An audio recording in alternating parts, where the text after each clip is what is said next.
Currently Kirkland, your source for city news and events in the community. With Pam Jardine at the news desk, stay up to date with weekly news reports and what's happening in Kirkland. Now, here's Pam. Welcome to Currently Kirkland, where you hear stories about the people and places that make Kirkland an attractive and vibrant place to live, work, and visit. I'm Pam Jardine. A piece of Kirkland's history is back on the corner of Kirkland Avenue and Lake Street, keeping Kirkland residents and visitors on time while connecting them to past times. Thank you very much for coming here, and on behalf of the Kirkland City Council, of whom many members are here today, I accept this clock and welcome it home in its beautiful and original state. It was a very exciting event. Nice to bring the history back to Kirkland. Very exciting. On hand for last month's unveiling were 3 generations of the Anderson family. Ferry Captain John Anderson donated the clock to the city of Kirkland upon his retirement in 1935. The clock was restored to its 1935 glory, complete with original dents, face, hands, and a ferry schedule. Do you suppose anyone's going to be walking along here and go, oh, it's only 12:30. We've got time. Let's catch the 1 o'clock ferry. Or better yet, how do we drive on? It's a car ferry, I'm sure. However, the clock's timekeeping mechanism is not original. It's now state-of-the-art, sets itself, and should keep time for at least 100 years. After the clock stopped ticking in the summer of 2011, a citizens committee raised $11,000 to restore it. A lot of effort to raise money, $10 and $20 at a time. So many people, about 200, 250 people have had their hand in their money going into the restoration. Donors were honored by having their names included on a scroll placed inside of the clock. On March 16th, Kirkland will be awash in a sea of green as runners, walkers, strollers, and dogs hit the streets for the 2nd annual Kirkland Shamrock Run. Food trucks, prizes for best costumes, and entertainment will be a part of this year's festivities. The 5K run benefits the Kirkland Downtown Association and begins at 9 a.m. at Marina Park. Last year's race drew over 1,000 participants, and drivers should expect delays and road closures in the downtown area until about 1 p.m. For more information, visit www.kirklandshamrockrun.com. The Lake Washington School District ranks 21st in the nation for the number of new National Board Certified teachers, the highest professional teaching credential an educator can achieve. Recently, 25 teachers from the district achieved board certification, including Kyla Thompson, an 8th grade language arts and social studies teacher at Finn Hill Middle School.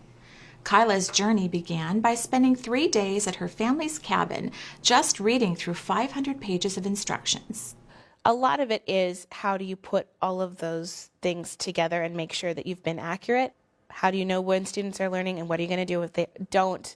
And what are you doing to challenge the students who really are ready for another challenge? Becoming board certified is a challenging process that requires an incredible commitment of both time and energy.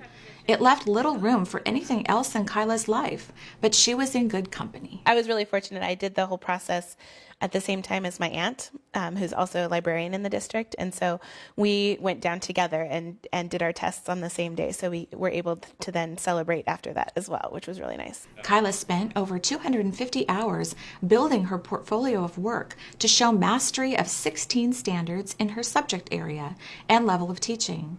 This required samples of her students' work and videotaping both a small group and an entire class lesson, a project her students were eager to help with. It was a group effort. They were incredibly supportive when we were doing these videotaped lessons.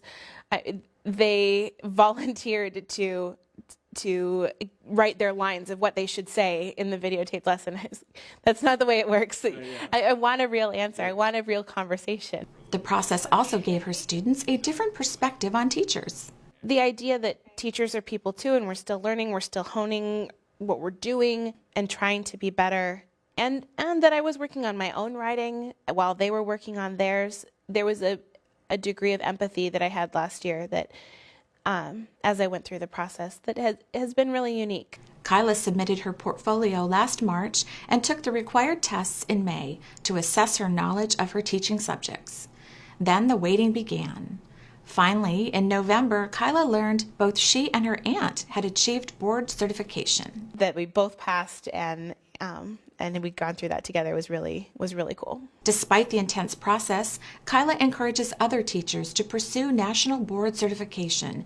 And her biggest piece of advice? The WEA sponsors a Jumpstart session in August. Is to start early and get the crash course in the whole portfolio. As spring begins to blossom, it's a great time to explore the outdoors. Juanita Bay Park, Kirkland's 110-acre urban wildlife habitat, is a spectacular place to start. On the first Sunday of each month at 1 p.m., volunteer park rangers with Eastside Audubon guide visitors through the park's rich history and wildlife with a free nature walk.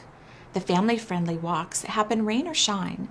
Registration is not required, and binoculars are suggested.